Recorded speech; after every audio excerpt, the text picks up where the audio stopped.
Alright, hello everyone. This is episode 5 of the Green Room Podcast. I'm here today with Skeet. This is my third version of episode 5. Sadly, there was a couple of technical difficulties with the last one or two, but now we're back again with Skeet. Welcome to the show. Give us a little introduction to yourself as an artist and a person and all that sort of crack, and we'll get going. Well, what's happening, mate? I go by the name of Skeet or Peter, whatever you want to call me. I do a wee bit of rapping, making beats, shooting videos, taking pictures, stuff like that there, like so. I just try and dabble in a bit of everything, musically. So, where would the name Skeet come from? Peter, from being called Peter, there's actually a few Skeets where I come from, just because being called Peter, Pete, Skeet, kind of fucking rhymes. So I mate, just was one day someone just started calling me Skeet, and I was like, right, it was like fucking 11 or 12 and just stuck. So I mate, but I seen the Facebook comment earlier, it's not Team Skeet. Fuck's sake, I don't know what that is like, but looks sick. Yeah, it's also another term for ejaculation. I mate, fuck's sake, it's maybe Skeet was a fucking ladies' man back in the day. Unfortunately not, mate. It just fucking comes from the being called Pete Skeet, so mate.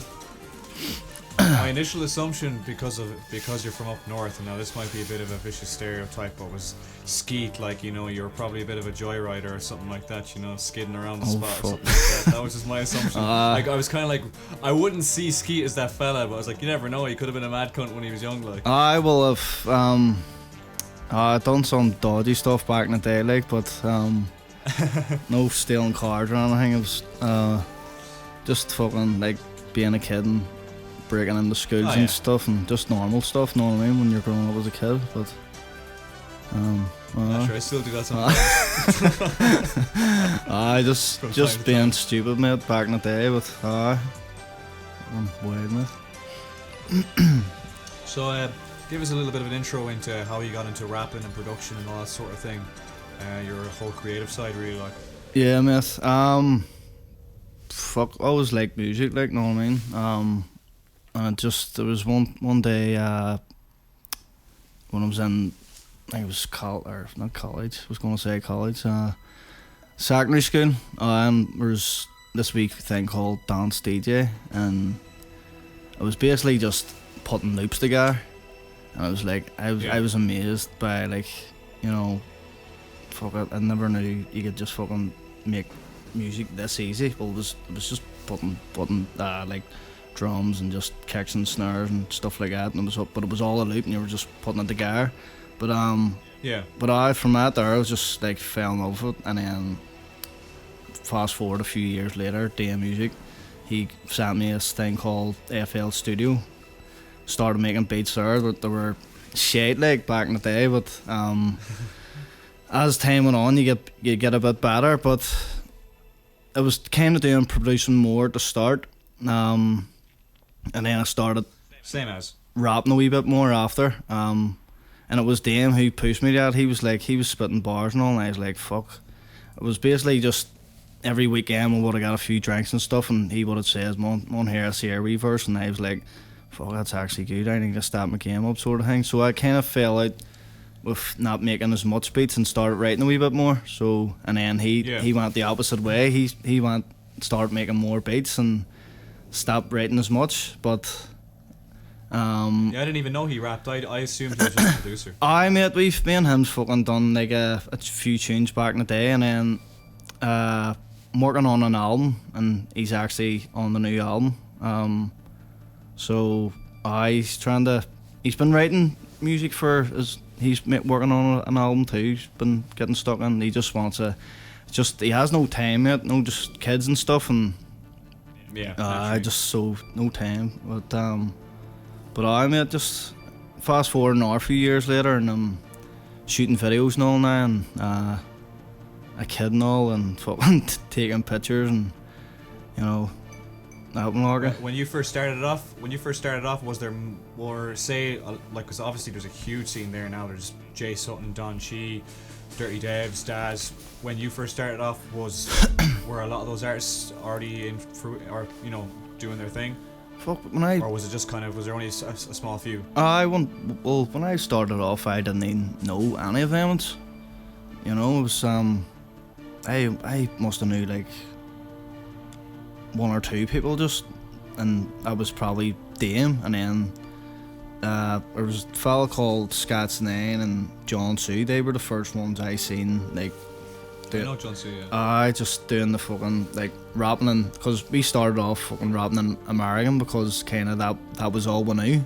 I didn't need, and from I heard their accents, I was like, fuck, they're spitting in our accent, and it sounded weird at the start, and then obviously you get used to it after a bit. But I was like, we're gonna have to use our own accents and stuff, and obviously you use your own accent, it feels more comfortable. I couldn't picture going back to the American accent again. It would be fucking weird as fuck. Plus it's I don't know what, and I don't want to judge anyone, but it's hard to take the American accent a wee bit serious. Yeah, same with the English accent as well. It's a bit of an issue these days too. Yeah, but yeah, man, it's just you talking about like people from Ireland rapping in English? Yeah. I mean, UK rap, like. I mean, it just no issue with that, like. It just doesn't seem like they're being serious or something. It just seems like. Nah. I mean, that's saying it. That fair play to him for making music. I love anyone who's fucking making music and trying to be creative and stuff like. But it's just like, I mean, just use your own accent. It's not that hard, like. You know what I mean? Yeah, I don't think it'll stand the test of time. A lot of that stuff, the realest of the real stuff, like say Raw, Working Class Records, and that kind of stuff. It's as real as it gets. 100%. From back to front. Yeah. So do you know what I mean? It's like that, and that stuff has stood the test of time. Like there isn't many guys that you can say that were doing it 10 years ago, and even 20 years ago, and in Raw's case, 30 years ago. Yeah. Where it's like that stuff's still good today. Yes, man, 100%. Obviously, the scene is quite young too. Like so, there isn't many old school legends. I doubt even the oldest guys in hip hop are even 50 yet. You know what I mean? It's in Irish hip hop. It's still pretty new. Like it's not that big. Still, like even I would say it would probably take another 5 to 10 years for to get somewhere at least like known. Or a couple of ones breaking through, but it's still Bojack and the likes. But we're nowhere near the UK or the UK or America yet. Know what I mean? We're no. We'll get there eventually, like, cause I can see like Ireland just popping up and just being like fucking everyone wants to work with Irish artists. I'm wishful thinking, like, but I could see something big happening in the next 5 to 10 years. I agree. I think it'll be sooner than that. I'd say 5 years max. I honestly believe that the Irish scene will be it probably won't be ever be as big as the UK. Yeah. But in terms of Europe, I think Ireland will easily be the second biggest scene eventually. Like Yeah, it's all about opportunities too, mate. It's all about opportunities too. It's I was listening to your last podcast where you did where we fell Maury, I think it was. Yeah. And he was just basically saying like, once you're working on stuff, it kind of kills your creative side. So, and I was listening to it going, that's 100%. So, because there's lack of people, like, obviously I heard you give Fifth Element and all shout out for play to you, mate. But I mean, it's just there's lack of there isn't many of those around. Like. Yeah, I mean that's what I'm saying. There's definitely lack of opportunities here. And it's you just everyone has to fucking invest in themselves. There's no one coming out and saying I think you're amazing, I'm gonna sign you up and put money into you. You wouldn't get that here. Probably if you're doing like if you're a singer or something, it's a bit different. You have to tick a couple of boxes before you kind of and then take that realm, and then even that you're probably being told what weight or what to sing, and sing a song. You can't write your own songs anymore. We've got a writer for you, and that's the kind of beat you're working on, and you're just selling your soul, really. But yeah, they'd want to be paying me a nice amount now for sing songs, and I'm not fucking writing. I wouldn't say no, to be brutally honest with you. I've been living the bum life for a couple of years now, so. I mean, it's another experience. Like, it's what do you have to lose except for your dignity? Know what I mean? So as long as you don't make a total fool of yourself, that's or it, at least mate, if you do, because I've certainly made some shit songs, I agree, and I've made some shit moves, but I've made plenty of good ones as well, so yeah, it doesn't have any weight on my conscience. Like, I know that I'll improve more and more as time goes on, like that's the it, same man. with everyone else. Yeah, 100%. There is just, in some cases, people just, they'll make shit move after shit move, and they just completely, at that point then, if they even make a good song, people are still going to be looking at them like, well, get away from me, like. I agree, man, 100%. But like, in regards to opportunities, like, from my experience, it's always stick your neck out there when, and it usually will come back to you, like, because especially as Irish people, the whole idea of getting notions, you know what I mean? It's like, don't be texting this rapper or that rapper or this producer or that producer looking for opportunities. Like, yeah, I won't. This isn't just to plug myself now, but it's a good example of something that worked out really well for me. And I won't give too many details because it's still actually quite a secret project. But a rapper that I've listened to my whole life, easily would be, he's definitely a certified legend in terms of the American scene. yeah. Kind of disappeared off the map for a couple of years, but that's all I'll say about in regards to who he is. Like, but literally, I couldn't find him on Instagram, and I was like, maybe is this guy still making music? Like, haven't heard of him in a few years, and I found him under his real name. And I just messaged him and said, like, oh, this particular tune, man, is one of my favorite songs. I've been listening to it on loop for the last God knows how long. Like, and he was like, oh, thanks very much. And I said, I'm a producer, just so you know. Obviously, I understand that you fucking probably have endless producers at your disposal, so but just to put it out there, if you're ever looking for beats, man, I'll give you fucking everything for free, like no doubt about that. Yeah. And he just liked the message, and I was like, sure. I wasn't expecting any more than that. Yeah. And about 2 months later, I got a fucking message on my Instagram, and I was looking at it, and at the time I was in like a group chat with a couple other producers from around the world, and we were making beat tapes, so I assumed it was that. Yeah. Until I actually looked at the name on my phone. I was like, hang on a second, that's such and such a person. And I was like, okay, open the message. He's like, yeah, I've looked at all these beats on your Instagram. I want to use these ones, and if you've got any more, just stick them into a folder and I'll pick through them. And I was like, okay, fuck, that's pretty ginormous. And the main thing about that too is the reason why that worked is because only recently, up until that point, I decided I was going to put my beats on Instagram, just like little fucking videos to advertise them there, because it might be a bit easier for people to kind of just naturally come across them. Yeah. Whereas with YouTube and Bandcamp, they have to actually go out of their way to look at it.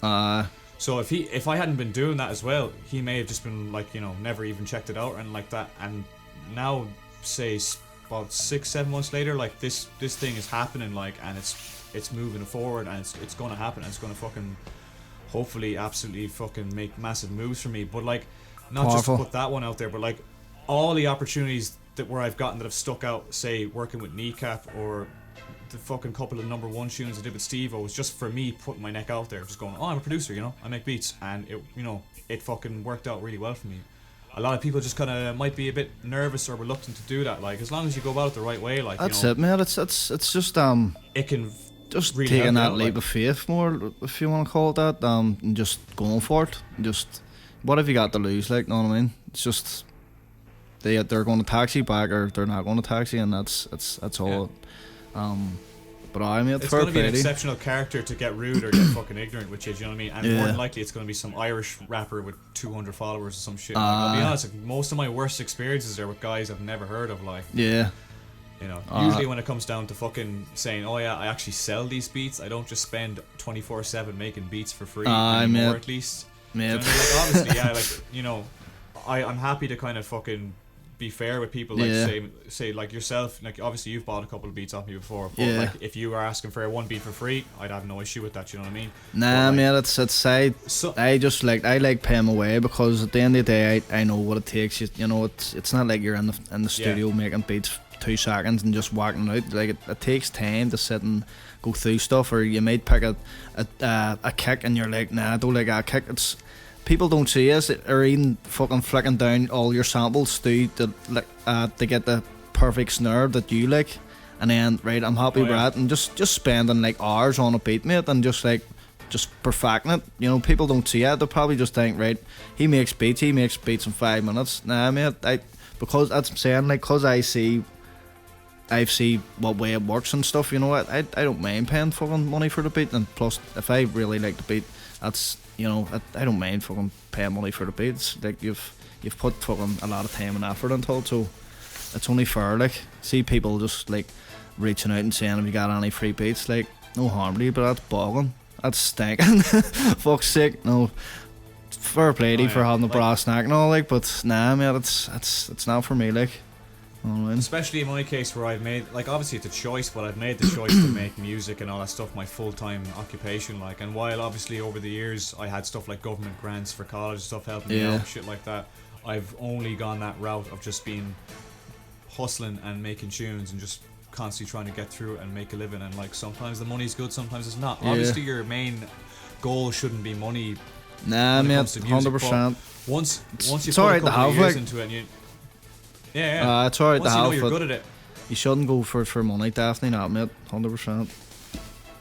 definitely. Like, so I mean, in any case where people get that opportunity, fucking don't milk it, but make the most of it, especially, like, 'cause for the most part people aren't making any money, do you know what I mean? But don't sell yourself short either. Like, to be honest, selling beats for 50 quid a piece, I'd love to be charging more, so it kind of annoys me when people get kind of a bit scoffed when it's like, oh yeah, 50 quid for a beat, like, and they're like, Jesus, it's like, oh, come on, like, you know what I mean? If you're getting your fucking tiles done or your plumbing done, like, you know, you're not going to be like, here, will you do for half price? Like, I mean, that's what I'm saying. Some people just have brass necks. Alright, some people might have the money and stuff and they're just trying to get a few pound off, but at the same time, like, you know what I mean, it's if the way I see it, if that person's working too, like, and they don't want to pay for something or even get a half price, you're like, hold on a minute, you're working, you know what I mean, just fucking pay for the tune. But I'm the same, mate. I'll say it, like, I shoot fucking videos for 150 quid, and like, I'm not bigging myself up or anything, but they're fucking decent videos, like, you know what I mean?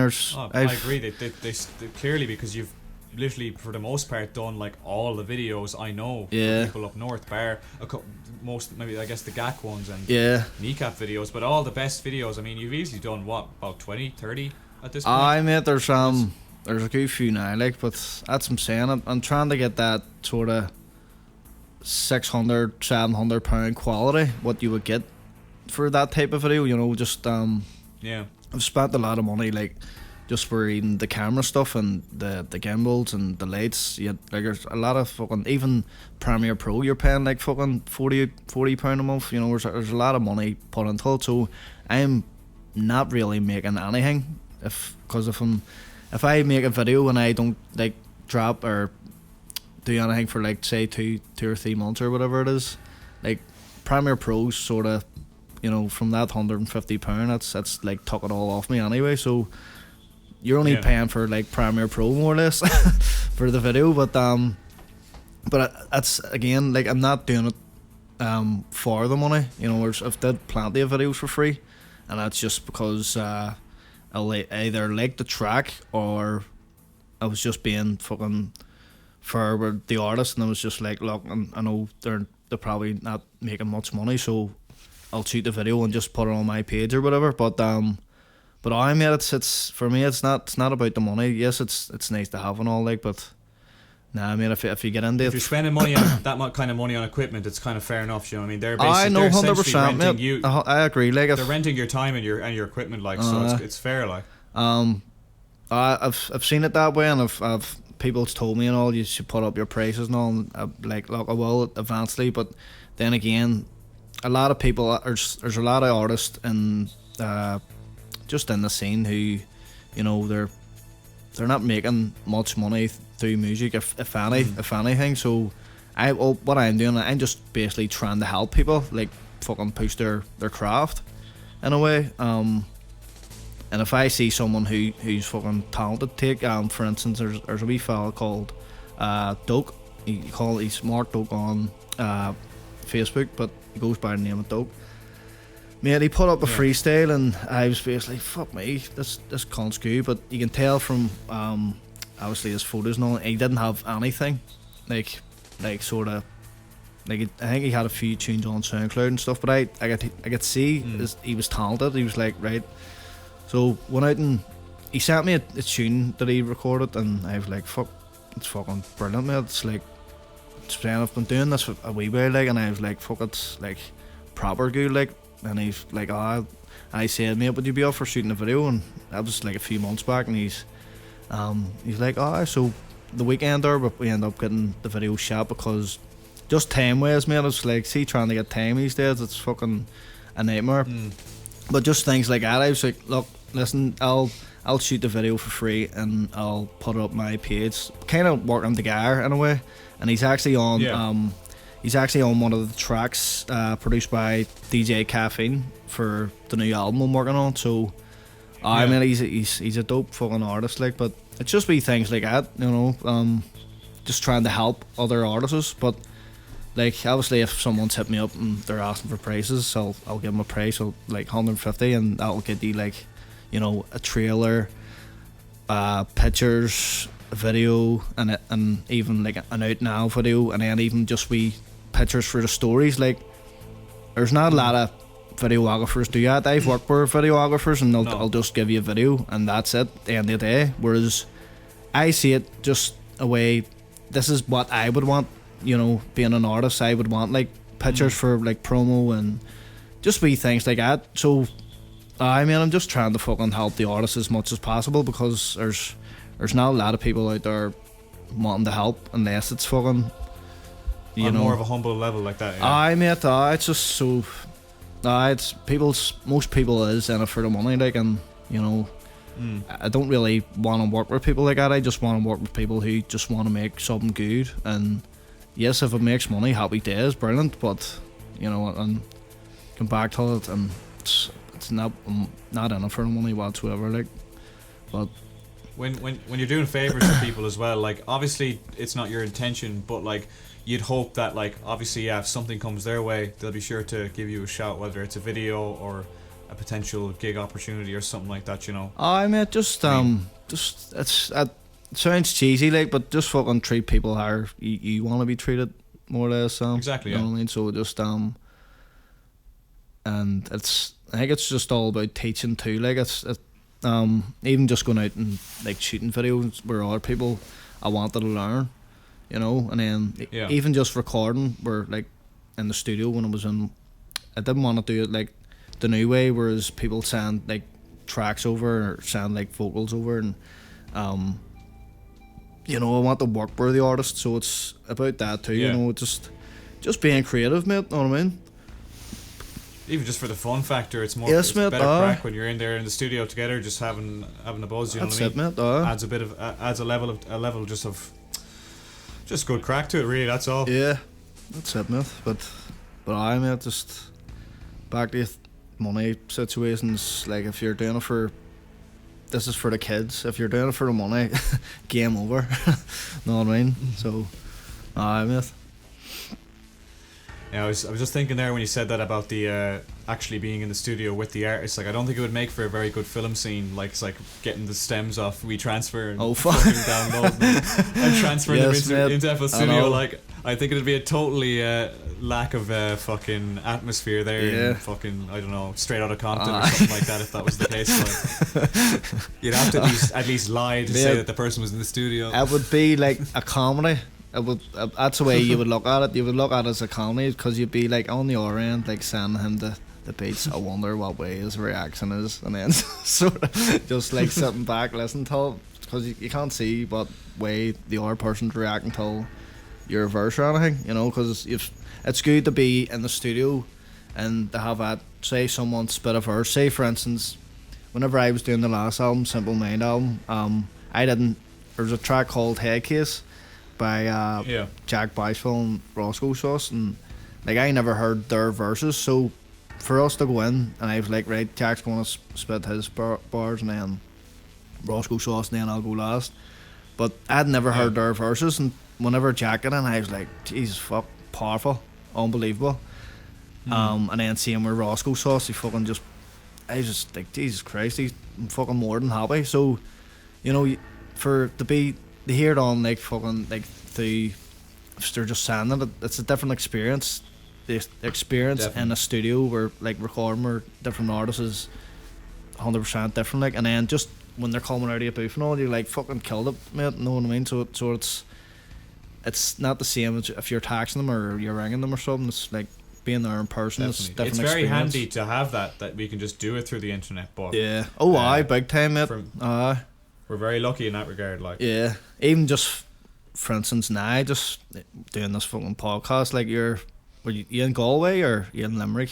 I am, yeah. Aye, Galway. Aye, I so moved back to Galway nearly 2 years ago now. right. Aye. But just doing stuff like this here, like we're recording this, or we could be in the same room. It sounds like we're in the same room when you're listening back, but People wouldn't guess, no.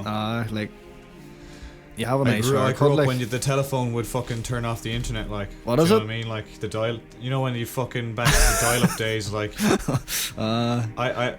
A funny remark I can add to that is, like, you know, that's the sound that it would make, the dial-up noise, whatever, when you fucking, if you pick up the phone and the internet's on, or you actually load up the internet, that famous noise. Like, my brothers would tell me that they were aliens trying to make contact with us, so I should never go on the internet otherwise.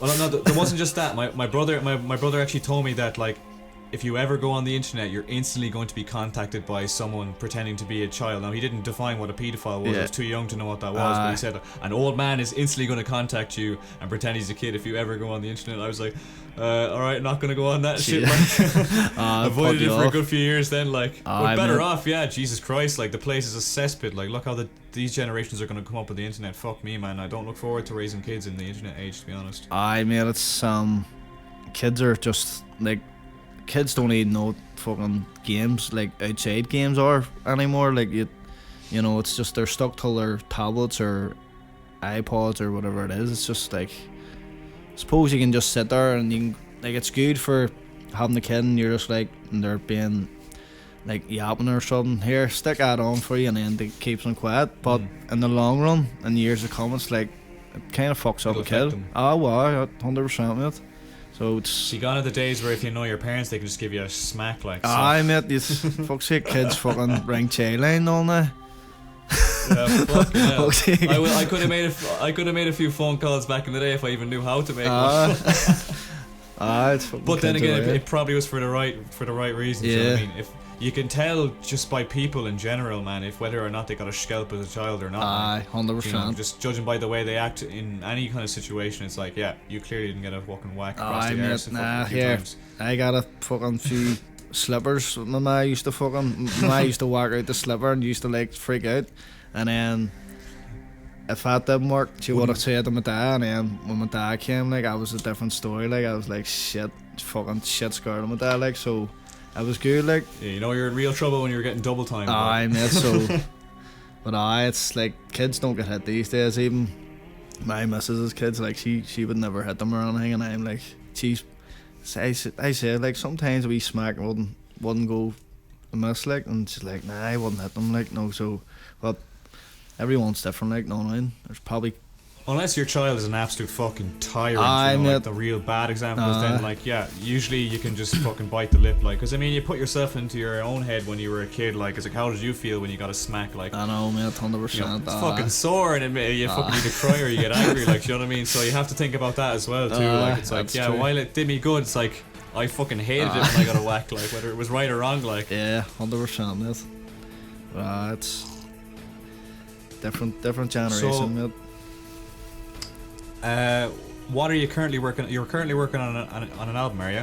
Aye, mate. So this'll be my last album. Don't think I'll ever make another album. I'll probably do like features and like an EP at max, but an album ways, this'll be like the last. Yeah, why is that? I just don't have time, mate, and obviously having the kid and all, and I'm kind of putting videos first, you know. It's the album should have been out in the summer, mate. It's just there's still like 1 or 2 tracks to record, and then it's like another couple of tracks to mix and master, like, so it's like in final touches, but I've actually put it on hold because I'm doing videos. So I've just went, look, if I'm ever doing any more projects, it'll only be like 4 or 5 tracks max, just because I haven't got the time, just where. Yeah.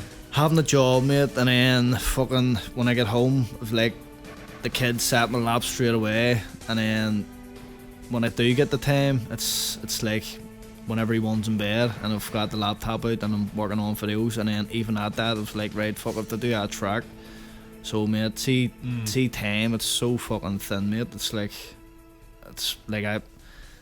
the weekends that's whenever I'm shooting videos, it'll be like on a Saturday or Sunday, because that's all the time I could do it on the weekday, but I like the.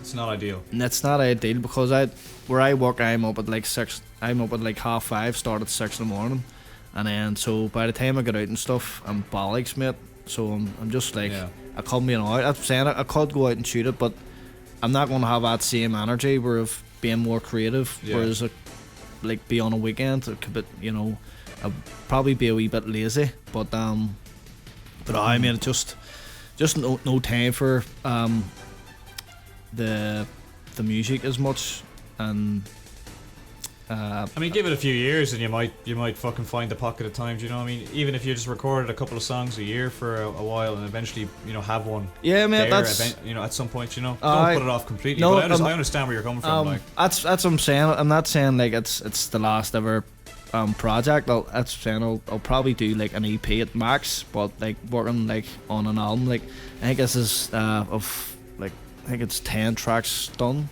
I think I'm gonna go for another 1 or 2. But there's a good few features on it, and then obviously the producers on it and stuff is mostly local. So obviously the track I dropped were the one produced by you, Birthday, done last month I think it was. So obviously that's going to be on the album. And then the one I was saying to you about your wee man Doke, and then produced by DJ Caffeine, and then I've dropped another track 2 months ago with video and stuff out for it called Keep It Moving. There's video and stuff in that up on the Vigils by Skeet 89 page. That's another thing too. I've track recorded with Dame and then Big Don too. He's on the album. There's not a lot of features compared to the last album, but there's a few features there. And then who else is on it? There's Dame Music. He's on it, and he's produced his own beat on that track. And then, but I wanna shoot like a few videos for that there too. So that's another thing. It's like you had some amount of videos, man. For that's the, what I'm saying. Last, project you released, like that was a fair amount of work. And fair fucks you for doing that. Like it was. Cheers, mate. That's never. Don't think I've come across anyone that's really. I mean, didn't you do a video for nearly every track, or was it every track? Every track, mate. Because I was only doing it for. Hell, I was going to do like 9 videos. It started off an EP, mate. It started off like 6 videos because it was like, right, that's kind of 5 videos or 5 or 6, but it was like that's achievable. It was like, right, I could shoot 5 videos, and I ended up. Right, I picked another song, and then I picked another song, and it was like 10 tracks. It's like, right, shit. So I got like a hand where a couple of videos we felt called Toulouse Films and another guy called Aaron Regan. So they shot 2 videos each, and then I shot the rest of them. But it was only going to be 9, and then it was like the intro. That's me, fuck it, I may as well just go all out and shoot a video for the intro too. So, but there was a lot of time, yeah. There was like a lot of effort and time like put into it. And then I dropped it. The mistake was when I dropped it, it was going to be kind of like, I looked at it like a bit of a series where dropping a video every single week, but I shouldn't have done that, mate, because see the much time and effort was spent in like the making of the track, and then the making of the video and stuff, and that's another got a bigger response. Mate, if you had released them between, like, with more time between them. Because I didn't really get much time to promote it. It was like releasing the trailer on like, because I dropped them every Friday. I was releasing the trailer like on a Wednesday. I put like a wee picture up like on like a kind of like a bit of a promo on the Monday, and then I would have dropped the trailer on the Wednesday. New Vigils coming Friday, and then bang, drop the video on the Friday. Same again the week after. Same again the week after. Same again. And I kind of got I was thinking, fuck me, there's people probably sick of listening to me too. Know what I mean? And it's a bit shit because there's so much fucking time and effort, and people probably didn't see anyway. Whenever I was writing like New Vigils, people probably going, he's fucking only after putting the video up last week. This must be like the same video, and that really, it's a bit shit. I get you, yeah. So we're just at time because people don't see the much work you're put into it, from picking a beat till sitting writing the track, and then sitting going over the track to make sure it's good and all, and then booking the studio session, and then come down, booking the studio session, and then that mightn't be the song even done. You might have to go back and change things and all, so there's that. And then planning for the video, and then getting, if you have features, getting a day where people's free on that day, and there's like months spent until one video, and people really don't get it. I mate, and it's just fucking so much. So that's why I was like, I'll never do that shit again. I was like, it was a good we experienced, like, but I don't think I'll ever do that again, mate. But yeah, you live and you learn, like, you know, it wasn't a fucking absolutely catastrophic mistake, like, to make, you know. No, man, I wanted the experience too, but I wanted the experience too, just to be like, right, I've done an album and had a video for every track, so I'm glad I did it, because that was another thing too. I just wanted to sort of up my game every album kind of thing. I was like, I done like my first album, Chapter 1, and I thought I done everything fucking legit I could do for it. That, you know, I obviously bought all the beats and recorded it and shot one. I think I've only shot like one or two tracks, one or two videos for that one. So I was like, right, what can I do even bigger for the next album? And I was like, the idea I had, starting off an EP, what can I do bigger for the next project? And then obviously I've done the videos for all of it. But this album, I just want it to be not about the videos as much. I want this to be the sound amazing. That's why, like, there's tracks where I've went back 2 or 3 times just to touch up. You know, I didn't want to just record a track and right. That's it done. Happy days. I'm actually taking my time and making sure. It's an easy mistake to make, like. I mate, because I've done it where tracks in the past, and this time I just wanna.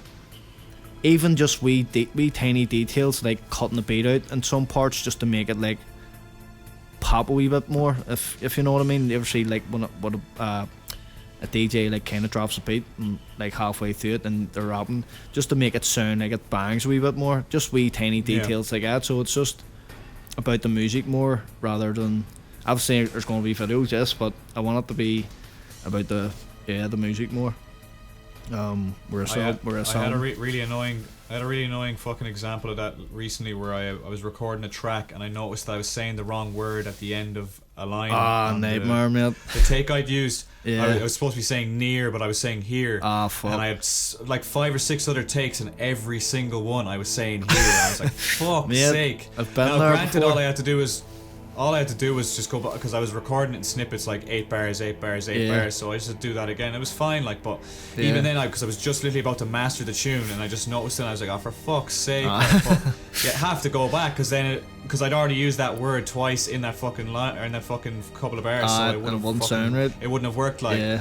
So it was kind of, it wasn't even a case where it's like, realistically, it kind of has the same meaning here and near, but yeah, it's little things like that. Sometimes they can be really a fucking corkscrew in the side, like 100%. It has to be done, sadly, like, because it's not that, it's like other people listen to it might not catch it as you would catch it. Obviously it's your tune, you know fucking it's not right, and if you're listening to it going it's not right, what are other people going, they might not hear it, but you know it's there, and I'll annoy the fuck out of you. It's just wee things like that too, mate. I done it where there's a track called Mood Changes, and I went back like 3 or 4 times just to change like wee words, because it was like, nah, it sounds a wee bit lower, I don't like the way I'm saying that, I might change it a wee bit, and you know, it's just wee things like that. That's saying, like, I want to spend time and just make sure all the tracks are like I'm happy enough with. That's saying it. I think there's like 8 tracks where I'm just like, right, I'm happy. Where the tracks I've released, you know, the birthday and the keep it moving, like I got there's a wee fella called Eulogy Beats, so he mixed some mastered tracks, and I was happy enough. It fucking blew out of the water, like, where the sound good, yeah. I mean, I was just really happy. But as I'm saying, I'll just go back to, I want them all to sound like, right, I'm happy, because there's albums that were put out, like the Chapter 1 album and the Simple Mind album, where it was just a couple of wee things that I could have done better, you know what I mean? Yeah. And I don't want to feel that way about this album. I just want to be like, hear every track and be like, I'm happy with it. So yeah. It's fair to look back. It's fair to look back and go like, well, I just didn't know about this at the time, Yeah. like, or naturally, like, for me, it's mixing and mastering mainly, like, just because, you know, I've only really picked up on it and got it perfect to my level, Yeah. as far as obviously I've progressed to make over the years and shit like that. In the last year, I'd say year or two, probably 2 years. But before that, yeah, like, I mean, I was doing some of it myself and I was getting help with it. But like, I look back now and like, no one in the room is noticing it, and I'm like, oh man, I could have taken like 25% of that reverb off that. Just to me, it sounds all like that. Just that one thing will ruin a song for me. Like, just one song. It's Assassins on the Field Literature album with Trust. Yeah. And I just hate my verse on it. It just doesn't suit at all what we're kind of talking about. It was just kind of more of a freestyle kind of thing. But like, the album and project didn't suit that. Like, it wasn't an album or a project to have that on it. And I just have this reverb on my fucking vocals too, and the beat is just amazing. Trust versus class, but just that one part is like, and the lads all love it. I'm like, nah, it fucking irks me so much. And just little things where it's like your vocals are a bit too loud, and it's like, but now I think at this point, like, I'd say stuff I've maybe made the last 18 months to 2 years, like, I'm not looking back on and going, shit, I made a fucking absolute arse of it there, like, you know. It's like a learning curve anyway. For the other tracks, you know, it's once you do it, obviously if you're not happy with it, you're not going to do it again. So it's a learning curve, like. But even like before I put the Chapter 1 album out, me and Dame like worked on a load of tracks. He has his own like home studio and stuff, and we worked on like. I've seen pictures, looks sick. I made this fucking, it was quality, but I think he's in a different house and all now, and he doesn't really get much time. I think he's just recording down at Skank when he gets a chance, but Skank FM. But I mate, it's we done like a lot of tracks where I look back and be like, fuck, I'm glad I didn't put them out, because I mean they're okay, but I kind of had like a few mistakes, you know. I didn't just make them be like just drop them. Whereas whenever I've done the Chapter 1 album, it was like, even just putting the song out, I can remember when I made the track Chapter 1 up, was like the first one off the album. I was like, right, I'm happy with this, but I was a wee bit nervous too putting it out, because I'd never released any like music online, and you have that kind of fear, like, fuck me, what are people going to think and all this here crap. But see now, man, it's just like, I don't even give a fuck about any of that. Like, if I'm happy with it, then I'm like putting it out.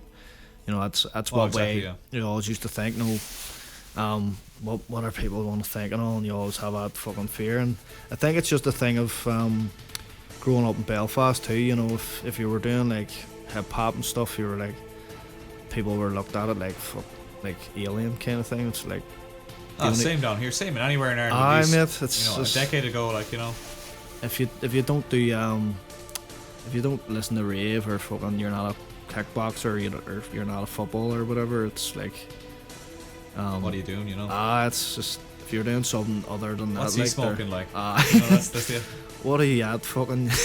What are you at rapping? I used to get the camera, because I used to do it like a while back, and used to get people like, oh yeah, it's better we rapping all the time. Like, I done it at the start, and then the reaction I got was like, kind of just, they were like, they weren't expecting it in a way, but they were like, I don't know what way to take from it. So afterwards, it was like any person was like, do we rap? I always would have went to them, do you like hip hop? And all, I would have asked them like their background. See if they had to say, oh, it's alright. I would have went, right, I'm not rapping in front of them. He clearly doesn't appreciate it. So, but I mean, I wouldn't have fucking rapped in front of people after like the first time and stuff, and just, it's just one of them things when you're younger too. Like, everyone's just, oh hey, it's better, because there wasn't that. I didn't know a lot of people who done it like when I was doing it at the start. Same, like, so. But I mean, there's actually, from the Elixir gig, I can remember going to the Elixir gig, and I was like, fuck, there's actually a lot of people fucking like a lot of Irish hip hop artists here, and that's just in Belfast. The North is a huge scene, man. Really, yeah, really does, like, and they're not all from Belfast either. I mean, I'd always just say Belfast, but like, they're from all around the fucking spot. But like, yeah, Jesus, it's fucking it is very, very big. Like, I probably name about 30 fucking rappers or acts or groups that I listen to from that area. Like, Yeah. But I can remember the first Alexa was I think it was the first time I got up on stage, got up in like an open mic, and what do you call it? I ended up doing the track Came So Far with me and Dirty Devs. The thing was playing that night. Your wee man Hazy from Limerick. Yeah. Hazy Hayes and Strange Boy, they were playing, but Strange Boy was a different name. He was DK. John DK. So I remember that gig. I wasn't at it, but I remember it. Yeah. that was the first Alexa gig I was in Belfast. But that's like back in, I didn't even know these guys, but I was like, fuck, these boys are good. Like the energy was fucking amazing. Like, and I was like, there wasn't a lot of people who done that were that energy in Belfast. It was like, fuck, these boys seem like they've been doing it a while. You know, I can remember going up till your even fella Hazy Hayes and all. I was like, brilliant, mate, and fair play to you and all. Just keep that same energy, and he does this day. Like, even the videos and all, he's got fucking mad energy. Like, He's great on stage, man. Like, I'd say the best Irish act I've seen up on stage is the PX boys. Like, when they're all together, like, they've got very good what's the word? Like synchronization on stage. Like, they all know each other's lyrics. They're very energetic, going mad bananas on stage, like all that shit. It's definitely something that, like, say with Bad Arts, like I said, like, if we're gonna be getting on stage, I'd love to, like, you know, it'd be very hard to replicate that, but I'd like to have that where it's like everyone. It's not just kind of one act after the other. Like, we can all stand on stage, do each other's songs, and just constantly bounce off each other and shit like that. It really sticks out more than just kind of like, all right. Definitely, mate. Up next, then Skeet's up next, then Devs, and it's over, you know. Yeah, it's all about entertainment too, mate. It's like, if you're going to a gig, you want that artist to be confident too. You don't really want to get up and they're kind of a bit shy and all, because you're so you want to, whenever, like recently when I've been just getting on stage and trying to be a wee bit confident, and you know, just what way I would like if I'm going to a gig, I wouldn't want like people like putting their head down and being shy, fucking look until their faces and like proper get into it. Like, I can remember the last Limerick gig was the well, fuck, all them boys were playing too. Breaking Down Borders Part 2. I mate, that's the one. Fuck, Costello and all was playing at that, and fuck, there was a lot of artists, Jack Biceful and Jay Sutton. Some job organising that, man, but it paid off in the end. It was fucking.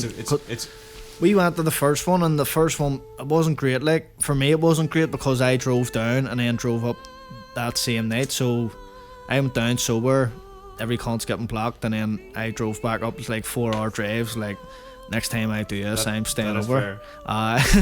Next time I do this, I'm staying over. So the last one, I was able to have a few drinks and stuff and relax, and then even just all the artists and all playing me that night, it was just like blown away. But what I'm saying, like, whenever I get on stage, like, I lost my voice and all because I was just trying to give it stacks, you know. And I was another learn. I was just like trying to like proper get into it, but I was another fucking learning curve where it was like, right, don't shout that loud the next time. I was just like, I remember hearing it and I go, who's that? I had my back turned, I was like, who's on stage? And I was like, that's Skeet. I was like, what the fuck, that's not Skeet, man. We fucking don't want like 2 songs in, for fuck's sake. But I made that, apart from that, it was an amazing gig, like. It was a brilliant night, man. I really enjoyed that night now. It's fucking so long ago now already, like, you know, it's only 2 years ago. I made the last gig I did, like 2020. I was like February 2020. It was because there was that, and then there was like an Alexa gig the week after where Don Chi, Roscoe Sauce, and LORD was playing, and that was like like the last gig what I'd seen for like a year after, obviously, when the restrictions and all come in. So, but I made fucking that was powerful, that gig. Someday, like for me, like running gigs, it can, like, it's not really why I'm into I don't want to be fucking managing people like that, you know. I was kind of trying to give everyone the best package with Spruff, and stuff was kind of coming down on me in that regard, like, do you know what I mean? So I didn't really like that aspect to it, like, and just trying to get everyone together, especially for that gig, there was a lot of people to get together. I mate. So like, in future, if I was to go back, I'd like to kind of keep it, you know, kind of bad arts, and say, you know, the likes of yourself and other people I know closely, where I know it's not going to be a case of, you know, this kind of fucking cold shoulder shit. Like, not to say like I wouldn't pay people, but Yeah. you know, like when there was that many guys, everyone was expecting 100, 200 quid or something. Like, I was like, Jesus, that's like, do you know what I mean? I'm paying out of my pocket to put this on. Like, it's like, you can take the opportunity or leave it. You know, I'll do my best to sort everyone out, but you know, there's only so much I can do. Like, so like, yeah, that just kind of got a bit frustrating for me. So yeah, 100%, man. It's I can remember even just like speaking to you back and forth, and you were telling me what was happening and stuff, and I was like, fuck's sake. But I mean, it's man. Can you remember many acts were on that night? There was a good few acts on. Like, I can remember, obviously, if you're not going to get the whole acts, like, 'cause I remember a couple that dropped out. But majority in the of end, that was kind of a blessing, because it was hard to give everyone the right stage. I know a few people were a bit disappointed because they were on early, or they were on downstairs rather than upstairs. And I was like, right. Look, I'm doing my best to work it here, but like I'm trying to see the poster. I have it fucking around the corner of my room, so I can't see it from here. But yeah, I mean, we had Costello, we had Upfront, we had Hazy Haze, Strange Boy, Citrus, Lazy Eyes, yourself, Jay Sutton, Wicked Android, Jack Bashful. Jay Sutton, Wicked Android, Jack Bashful, Indecisive, Big Man Davey. Yep. And there's a couple more there, like, you know. Because I'm fucking delighted that it went so well.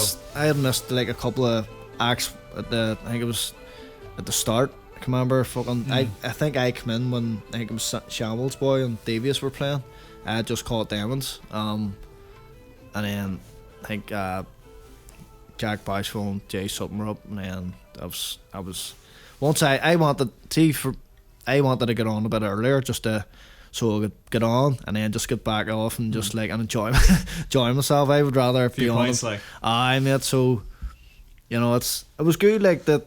Obviously it's alright to get on like near the end and stuff, because fucking everyone's more drunk and they're relaxed, whereas I've done gigs where you're playing near the start and like everyone's sober and they're kind of a wee bit stiff and you're like, fuck's sake. You kind of want to be in the middle. Aye, mate. So, but it's not too bad going on a wee bit. Yeah, I can remember the first breaking down borders when we done in Belfast. Like, fuck's sake, I can remember my aunts and half of my family and all come down there. I was like, fuck, I wasn't expecting like all these, you know what I mean? But it was good to see them all coming down, because it made me feel like, right, I had to put on a wee bit of a show here now, just to sort of didn't want them just coming down for nothing. No, just like, is that it? So I kind of just fucking had to put on a wee bit more of a show, like. But I was like a mini tour, because we done the Donegal the night before, and then straight up got the bus the next day. I can remember it was me, Dev, Dame,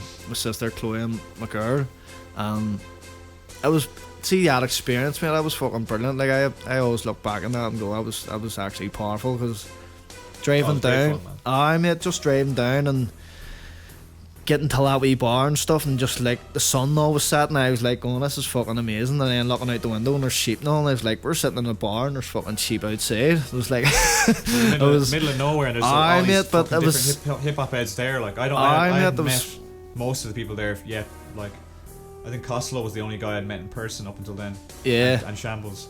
Yeah, that was the first time I'd seen you and stuff down there too, and obviously that was the first time I met Shambles and all. I was talking to Shambles over the internet and stuff, but the likes of yourself and a few hours, that was like the first time I met them. It's like, but I loved that, just going down to that gig, and then we had it. There was what happened was we were staying in like a wee fucking what do you call it, like a wee Airbnb?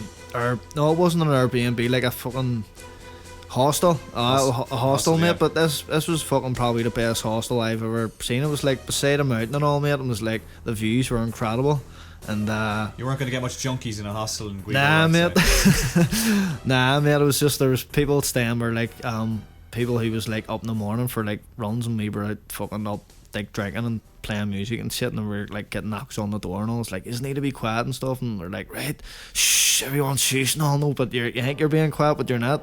But I mate, fucking had a great time. And then there was this fella this taxi driver who drove us home at night, and we were like, can you get us a taxi down to a bus station, or where a bus stops, and he's like, I'll pick you up in the morning. And I was like, fuck, I don't know if he's going to pick us up or not. And like, if he didn't, we would have been stranded.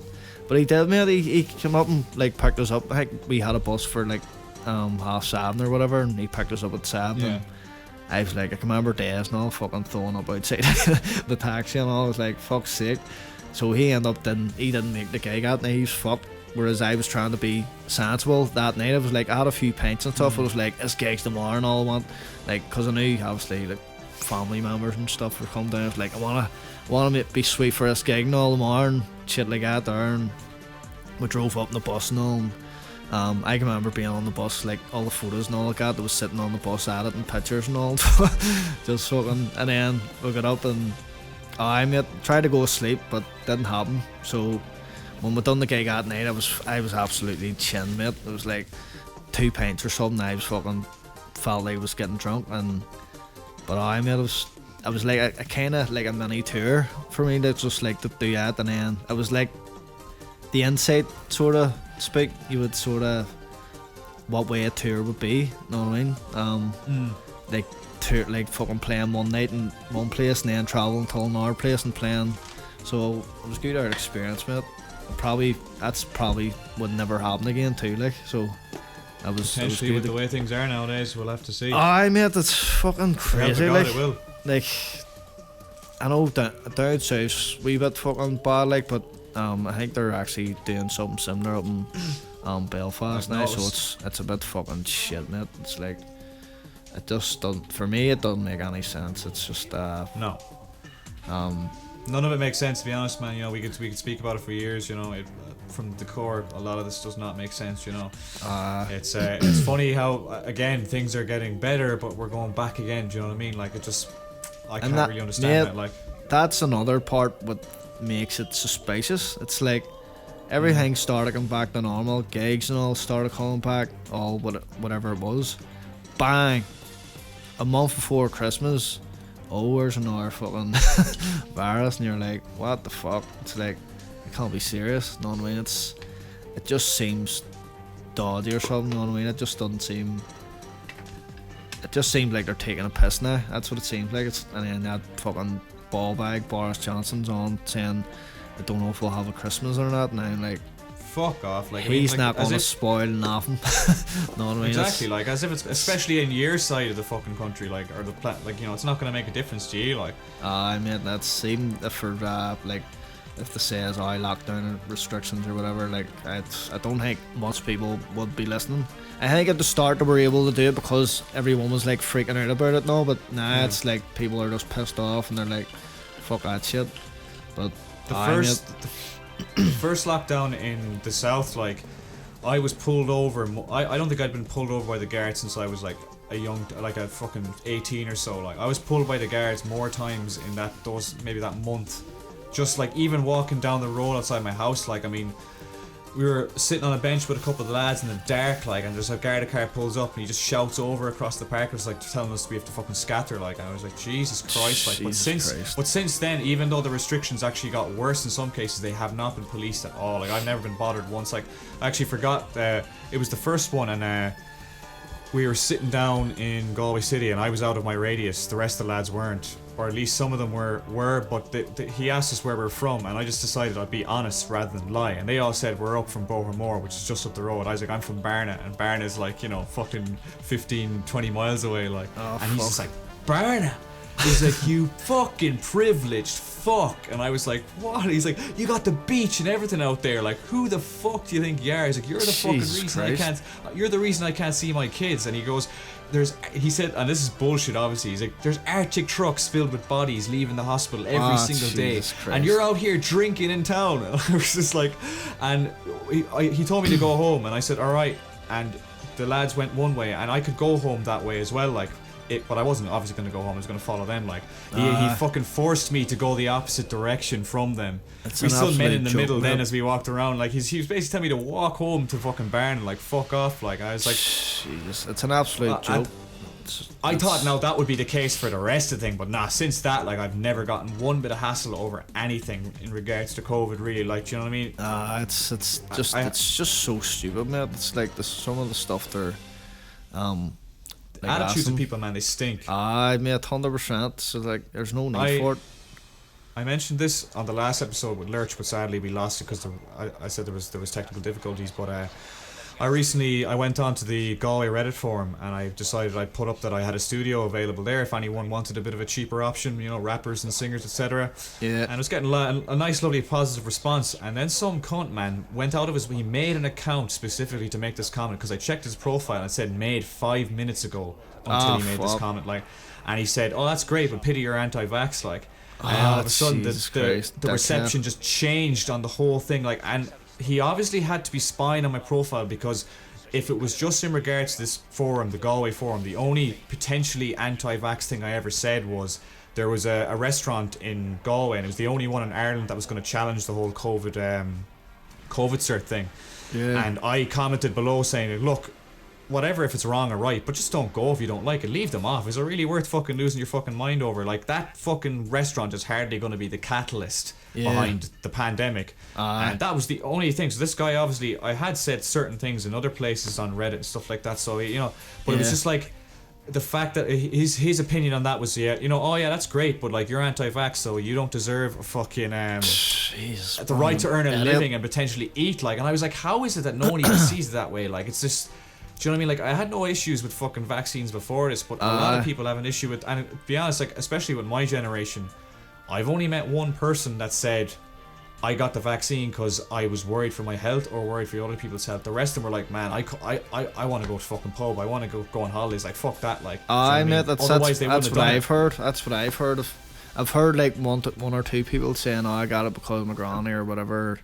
But I've heard most people's like, "Oh, I got it so I can fucking go away and stuff." So, I mean, it's full of shit. I can remember hearing someone get into like restaurants and all. It was whenever it was down south and they were like, I think it was fucking McDonald's or KFC or whatever, and they were like, "You double vaccinated?" And they were like, "No." It's like, "Oh, you can't sit in, but you can order."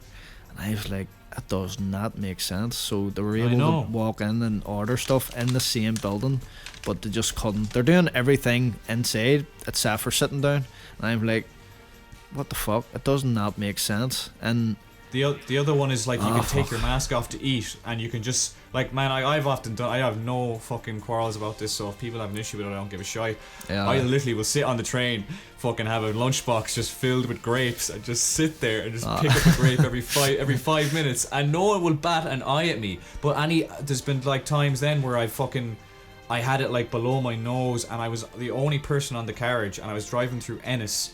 And this owl one, now she wasn't that old now, so I don't feel bad about telling her to fuck off. Like, she gets on, she sees me from outside the fucking train and bolts on. She goes, "Where's your fucking mask? Where is it?" Jesus Christ. And I was like, I have a medical condition, and she was like, what's your medical condition? I was like, it's called mind your own fucking business. And she sits down and she's like, "Oh, you're so rude." And then she gets up and I'm like, she's definitely telling on me now, isn't she? Like, so I said, fuck it. I put the mask back on. And the fucking whatever, the inspector came down. He's like, "Oh, is it you she's giving out about?" And I was like, "Yeah, look, I just fucking I fell asleep and my mask slipped down." He's like, "Oh yeah, look, if you have a medical condition, you have to provide a paper for it." And I was like, "Oh yeah, I just forgot it." Fuck, serious? And then she sat down and she kept talking shite. Like, I was like, "You got what you fucking wanted." And she's like, "My daughter's a GP." And I was like, "Listen, shut the fuck up." Put my headphones on, and she was gobsmacked at it. I was like, who the fuck do people think they are? Like, you know, the absolute nerd. Yeah. That's one thing, but the whole other side. I'm not trying to rant too hard now, but the whole other side is like, who do you think you are telling me I have to get vaccinated? Like, people are genuinely advocating for the fact that, like, I think you should be fucking pinned down and forced to be vaccinated. It's like, you are, and that's the only reason that they've suddenly developed this hatred for the unvaccinated is basically this is their mindset. I can't go to the pub or this, that and the other like normal because of those pricks over there, because they've no power against the government or the pharmaceutical companies or the laws just in general in this country. Yeah. So there you go, like, it's basically they're just looking for someone to blame, because I can guarantee you if the government said everything would go back to normal a few months ago, the term unvaccinated wouldn't even fucking exist. I mean, 100%. 100%. It's so stupid, like, and even this, you can see obviously it's fucking, it's not even working, you know. It's people getting it and they're still getting fucking COVID and all this here shit. So it's, I don't know. I don't care who. That doesn't bother me who gets vaccinated and who doesn't. But like everyone shouldn't like be slavering to people if they don't get. Like for me, it should have been. There should have been a plan A and a plan B. So plan A should have been, right, are you getting vaccinated? No. Okay. This is plan B. If you don't get vaccinated and you get the COVID, this is what you can take. This is what vitamins you can take. This is what you can do. But it's not. It's just just stay like, at home if you've got COVID. Like, that's yeah. If but I it's don't not, have it's- COVID, then what's the problem? Do you know? It's just like, no, the only thing that'll protect you is vaccine. That's it. It's like you're gonna die. You're gonna kill people around you, and they're like, fuck me. No, like. Sure, if you had the cold and the flu back in the day, man, people would almost be more eager to meet up with you because it's like, oh, I'm gonna get it anyway, so yeah, I don't care, just fucking come over. Like, that's you know, crazy, you could be as sick as fuck, man. And you could get onto a train and bus, and no one would think nothing of you as long as you're not fucking coughing in their face. Like, That's it, but mate, now it's though. like. It's genuine anyway, because a lot of people they're fully for the fucking like let's wear masks on public transport forever and all this shit. It's like, to be honest, if it means I don't have to wear a mask, I'll happily get a cold every fucking, every year. Like, you know what I mean? I trust my immune system, and I personally have a pretty good one. So it's like, if I get, that's just part of being young. If you're old, yeah, the fucking cold can kill you. The flu and cold in Ireland killed old people all the time before this. Do you know what I mean? It's just, 100%, on one end, man, it's total lack of awareness of just things in general, that just people want something said to them like that, where it's like, this is what you have to do, this is what's going on. It's like, oh, okay. It's shit, mate. It's like, I remember, because I don't wear a mask anymore anyway, and it's just, and when you go into shop, there's not really that much people wearing masks anyway, so it's... The north is a lot more lax on that shit from what I've heard. But I can remember the first time I didn't, because I was wearing masks obviously for a few months, and then I was like, you know what? Anytime I wear the mask, I fucking feel worse when I get out. So that was the reason why I stopped wearing it, because I was just fucking... I can't breathe with the thing on, like. Mate, I was the same, so I was like, you know what, I'm not fucking wearing that again. If anyone wants to fucking slobber about it, like, I was fucking staying away from people. I was, respecting people that way and stuff, like, but I was just like, I'm not wearing that fucking shit again. But I can remember getting into, I think it was Lidl or something, and I was like, saying to my girl, I was like, smell it. It's like, what is it? It's me, the fresh fruit. Like, I fucking missed that shit. You could just smell all of, like, from that smell, like, in the shop, it was just a wee simple thing. Like, I just smelled like fucking fresh fruit. It was like, you couldn't have done that with a fucking mask on. So it was just like, it's so fucking full of shit. But anyway, mate, I don't know why we're talking about this shit. We should be talking about music and stuff, like, but it's always going to come up in the conversation some way, like, isn't it? Look, naturally, it's because in the end, for our industry, it fucking has a huge effect. You know what I mean? And well, yeah, we're definitely beating a dead horse. I understand that, but in the end, I think that we've both put points up there that if people hear, they're not going to go, "Jeez, they're talking absolute shit about such and such a thing." Do you know what I mean? So it's sad. It just doesn't make sense to me. There's a lot of fucking red flags. So it is, where if people don't catch on now, I think they're just gone. They're too deep. The government's kind of just laughing at you now. Know what I mean? It's just like got to the point where just like, right, but. I don't know why people fucking trusted the government in the first place, because when did that become a thing? The government's never, mate. The government do not give a fuck about anyone if you drop dead tomorrow. They do not care. Getting all these vaccines out like they care. Fuck, do they care? Know what I mean? And then fucking sacking people now for like, Jesus, I don't even want to get into it. Like, they're sacking like good fucking decent people, but yet they care. Fucking full of shit. The last point I'll make is basically because a rapist or a paedophile doesn't wear a fucking badge that says they're not, or they are or aren't a rapist or paedophile, but if they're vaccinated, they're literally more welcome in a pub than someone who's unvaccinated without COVID. It's just a rapist with COVID who's been vaccinated is more welcome in a pub than someone who doesn't have COVID, has never raped anyone or killed anyone or any of that shit, and isn't vaccinated. When you boil it down, if that doesn't open your eyes, it's just so fucking stupid, mate. I mate, Before we enough about that there shit. yeah, before we wrap it up, if you have any music related stuff at all to fucking plug, or even just plug yourself and what you're doing. Oh, I just want to give a heads up. I shot a video for Daz. I just dropped the trailer earlier for it. The track's called Dave. He released an EP I think it was last year. I think it might have been called Therapy, but there was a track on it called fucking Dave, and like fuck really loved that there shit. And I was like, I had this idea for a video, and I was like, right, we'll shoot a video, and that was like last year. He just released the EP, and it was like a month after, but that's another thing too. It was like I had this idea to shoot the video, and I just didn't get around till like 2 months ago, so that took a lot of time. But eventually we got there in the end, and that will be dropping on Thursday, 6 o'clock on my channel, Vigils by Skeet 89. Sweet. And then I've shot like another few hour videos for shot a video for Big Dawn. That'll be released probably next month. And I mean, it's just I've just been keeping, but that's another thing when I haven't been really working on the album too as much. Just like working with other artists doing like videos and stuff. So yeah, mate. So that'll be the next thing to drop. On Thursday. So have we check out if you can, like. Yeah, you're like myself, kind of. You like to keep busy in almost every regard. Like if you're not doing videos, you're recording a track, and if you're not recording a track, you're writing a track. I'm kind of in the same realm, really. Like I'm happy to wake up and have a lot of things to do in regards to music, whether it's to do with managing the label or something like that. You know, as long as it's not a hassle to do, I always really, you know. Yeah, mate. It's easy to get caught up in it and get kind of stressed out about it, but it's like in the end, you're doing something that you love. You know what I mean?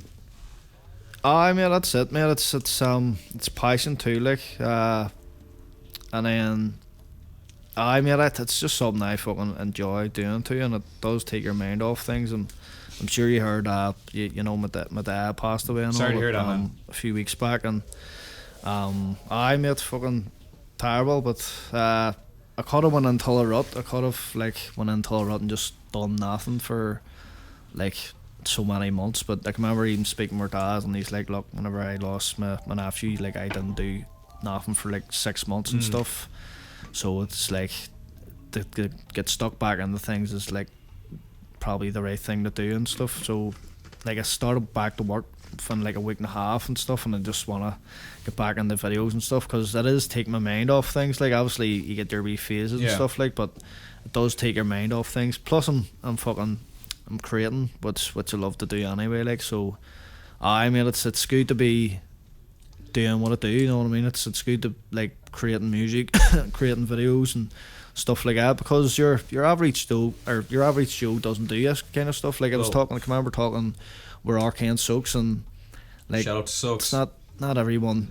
Shout out Evil Soaks. genius. I met man's a legend. But I mean, I can remember even I think we done a podcast for him. We were just kind of talking about like, it's not something like your normal person does. Like even when I go into work, like all the boys I work with, you know, you'd be like, what are you at the weekend, stuff like, I'll probably get a few beers and watch film, or probably head out or whatever. Like, what are you at? And so like, I'm shooting a music video, or I'm fucking down the studio. It's like, you know what I mean? It's completely different, like, from what people do. Like, it is a privilege to kind of be part of the circle, the hip hop circle. Like, do you know what I mean? Definitely, mate, big time, 100%. But I mean, I love doing it. Like, it's I love doing it when I can, like, but yeah, mate. So man, sure, look, it was fucking lovely having you on. Definitely have you on for a second episode at some point.